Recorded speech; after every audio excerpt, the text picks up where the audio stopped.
Enzo Recto, kalaban ang katiwalian at kasinungalingan, kakampi sa katotohanan at kabutihan.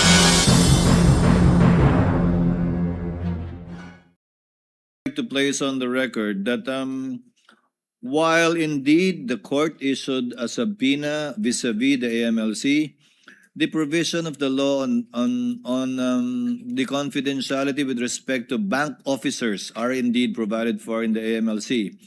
That bank officers are those authorized to report both suspicious transactions and those exceeding 500,000 are not allowed to disclose whether or not they report.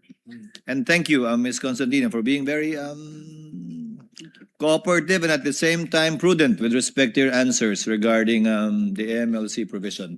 Dahil kayo po yung madedemanda kung sakasakali, hindi naman po kami. If there are no other, Senator Judge Aimee, before we go on a second round. Senator Judge Aimee, thereafter Senator Judge Erwin Tulfo for a second round, Senator Judge Ontiveros for a second round, and Senator Judge Rafi for a second round. Senator Aimee, you may proceed when you're ready, and you have 2 minutes, ma'am. Thank you very much, Presiding Judge.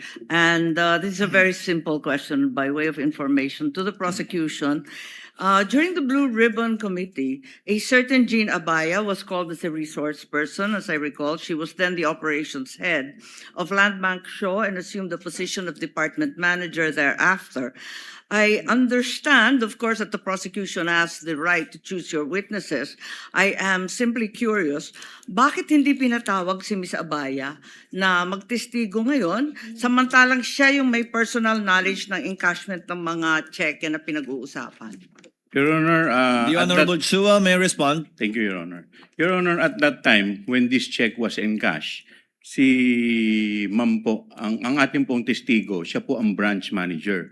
Hindi po si yung nabanggit po ninyo. Yes, alam ko na siya yung branch manager, pero yung operations head at that time, si Jean Abaya. As a matter of fact, she was even able to say that the entire amount of the checks was withdrawn each encashment.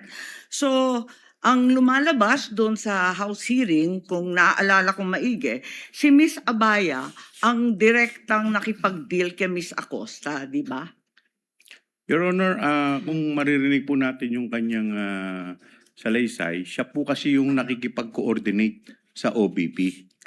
Siya In fact, nakikipag-coordinate or sino ang direktang nakikipag-usap kay Miss Abaya? Kung ganon. Kay Miss Acosta, sorry. Hindi ba si Jean Abaya? Pwede po Yun ang akong sumagot. pagkaintindi ko doon sa House hearing eh. Pwede po akong sumagot. Yes, please. Si Jean Abaya po, siya po yung next in rank nung ako po ay branch Siya manager. yung? Next Sorry. in my rank.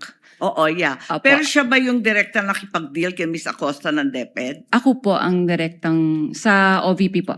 Nakakapagtaka lang kung bakit nung House hearing, si Miss Abaya ang siyang nagsabi ng direktahan na yung entire amount ng cheque was withdrawn each encashment. Hindi po kayo. Ba't nagkaganon? Your Honor, bali po si Gina Abaya po ang naging incumbent manager. Siya po yung pumalit sa akin as branch manager.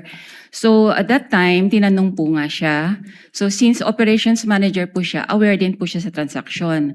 Pero natanong din po siya kung sino direktang kumakausap sa cash division Okay. staff. So kaya po ako napatawag. Kayo yung direktang nakipag-usap. Opo.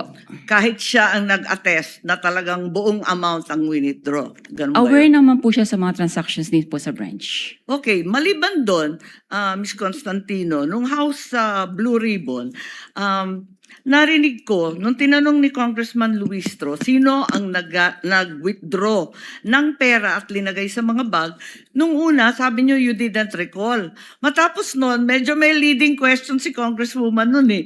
Kasi ang sabi, do you recall Miss Acosta? Do you recall Mr. Ortonio?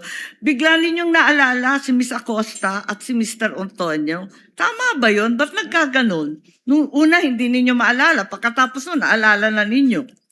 Pwede ko Ano po ba bang- talaga ang naaalala ninyo? Para klaro tayo. Pwede po ba nating balikan po kung yung transcript po talaga? Kasi baka po, mamaya, baka lang po, I'm sorry, may iba pong issue before. Tapos po natanong ako kung bakit ko po kilala yung dalawa. So baka po may iba Kasi pa nung pong una, story up behind. tinatanong, kung nare-recall ninyo, sino naglagay ng pera sa mga bag. Sabi po ninyo na hindi ninyo maalala. Tama ba yun? Ang pagkakaalala Kindly ko po, wind up. ang pagkakaalala ko, Honorable Marcos. sorry po.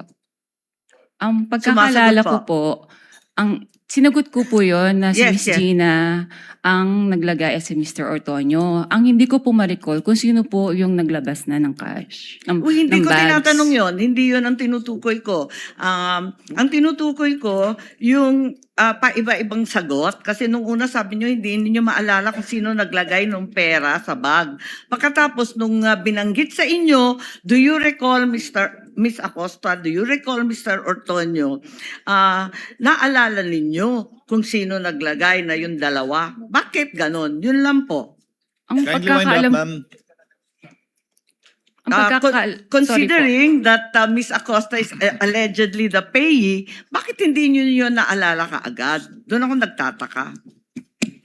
Wala po akong matandaan na sinabi ko na hindi ko ma-recall po yung naglagay ng pera sa bags. Ang alam ko po, nare-recall ko kung sino po ang naglabas ng bags. Okay, Outside the bag. balikan na lang po natin yung transcript doon Sige sa po. lower house Kung pwede at po. baka maipaliwanag ninyo sa amin na maigi. Sige. Maraming salamat. Sige The po, lady may ma'am. avail for round 2 with the permission of Senators Erwin Tulfo. Bunyog, bunyog, halikan na kasama ka. Bunyog, kapag buklod ay may pag-asa. Luzon, Visayas, Mindanao, isa ang pananaw. Sa bagong Pilipinas ang bunyog isisigaw. Bunyog.